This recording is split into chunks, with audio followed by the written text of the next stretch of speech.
හොරකමේ විපාක ගැන දේශනාවේ පෙන්නනවා. ඔය හොරකම් කරපු අය මෙලව ජීවිතේ එකක් සමාජ නින්දා විඳිනවා. දැන් ඔබ හිතන්න ගෙදරට එනවා. නෑදෑයෝ අතර නැද්ද හොරු? ඉන්නවනේ නේ. අවුරුදු ආවා කියලා හිතන්න කේක් ගෙඩියක් අරන් එනවා. අක්කේ කියාගෙන එනවා ගෙදරට.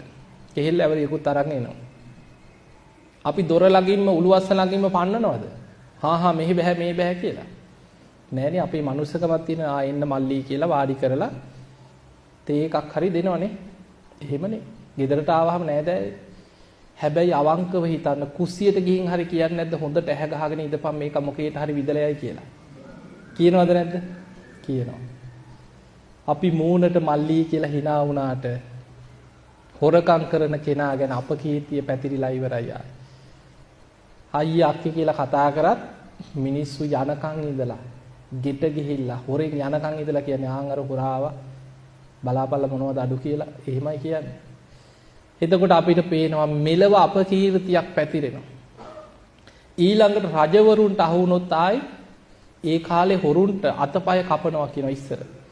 දැන් අදත් ඔය අරාබිකරේ එහෙම ඇඟිලි කපනවා. සමහර හොරකම් කරලා අහු වුණාම කෙලින්ම දවස් 10ට දඬුවම් තියෙන්නේ. පළවෙනි දවසේ පළවෙනි නියපොත්ත ගලවනවා. දෙවෙනි දවසේ ඊළඟ නියපොත්ත ගලවනවා. කොහොම දවස් 10ක් නියපොත්තු ටික ගලවලා ඊළඟට අතපය කපන. එහෙම තමයි ඔය මැද පෙරදිග සමහර රටවල දඬුවම්. එතකොට මෙලවම ඒ දඬුවම් තියෙනවා හොරකම් කරොත්. ඊළඟට ඒ කාලේ ඉතින් උල ඉන්න ඕනේ ඒවා. හිරේ හරි අහුනොත් ළඟින්න වෙනවනේ. කොච්චර හිර දුක් විඳිනවද මේ අහුවෙත්. සමහරු ධනේ බලේ නිසා බේරිලා හිටියත් ඒවැ විපාක කොයි වෙලේ හරි කැරකිලා යනවා තමන්ගේ පස්සේ. මෙලව නැතත් මෙලව බේරුණත් පරලව විපාක වලින් බේරෙන්න බෑ. මරණින් මත්තේ සොරකම් කරපු අය අපායවල වලට වැටෙනවා කියන. බොහෝ අය වේතරණී කියන නිරේ උපදින්න කියන හොරා කාපු අය.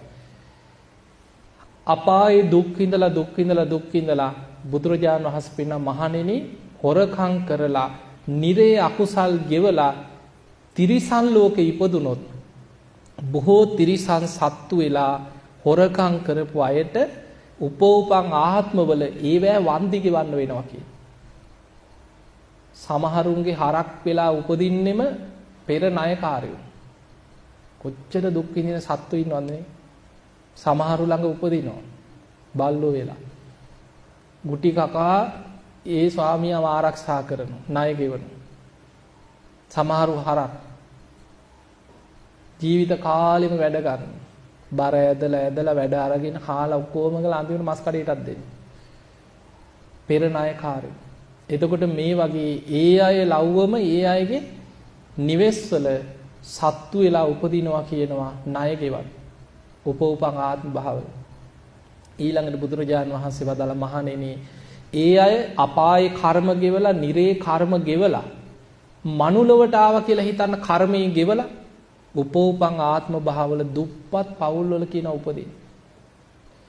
යම් දීපලක් තියෙන තැනක ඉපදුනත් ඒ සියල්ල විනාශ කර ගන්නවා කියන. සමහරු ඉන්නවනේ දෙමව්පියන්ගේ දීපල ඔක්කොම විනාශ කර ගන්නවා. ඇයි පෙර අකුසල් වල විපාකයෙන් ඒවා yaadෙන්නේ නැහැ කියන. ඊළඟට මොන උත්සාහය ගත්තත් දියුණු වෙන්න බෑ කියන. අර පෙර සසරේ හොරකම් කරලා තියෙන කර්ම විපාක වලින් ඊළඟට මේ දේශනාවෙම තියෙනවා. මම පොතක් කියවලා මේ හොරකම ගැන එක පොතක් හොයාගෙන ආවා. ඒකේ තියෙනවා ඒ අය හැමදාම නෑ කියන නැති බණේමයි කියන. අපේ ගෙවල් වල නැද්ද ඔවා? උදේ ඉඳන් රෑ වෙනකන් ගෙවල් වල නැති බණේ නැද්ද?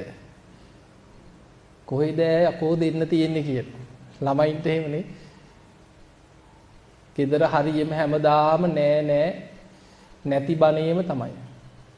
එතකොට ඒ ස්වභාවයවල් පෙර සසරේ කරපු විපාක ගෙවුනත් බොහෝ ආත්ම භාව 100 ගණන් යනකම් ඒවැ විපාක ඒ විදිහට පස්සෙන් එනවා කියන. ඒ නිසා මතක තියාගන්න දැන් ඉතින් පෙර වපුරපු දේවල් අපි මෙලව ගෙවන්න පුළුවන්. හැබැයි මේ ජීවිතේ අඬා හරි පින් කරගත්තොත් කොච්චර පෙර අකුසල විපාක පස්සෙන් ආවත් මේ ජීවිතේ අපි හොඳ ගුණ ධර්ම රැක්කොත් මේ ජීවිතේ ප්‍රාණඝාතයෙන් වැළකුණොත් හොරකමෙන් වැළකුණොත් වැරදි කාම සේවනයෙන් බොරුවෙන් මත්පැන් මත්ද්‍රව්‍ය වලින් වැළකුණොත් මේ ජීවිතේ හොඳ බීජ වපුර ගත්තොත් අනාගතේ හොඳ අස්වැන්න ලැබෙයිද නැද්ද? ලැබෙනවා. ඒ නිසා දන් දෙන්න.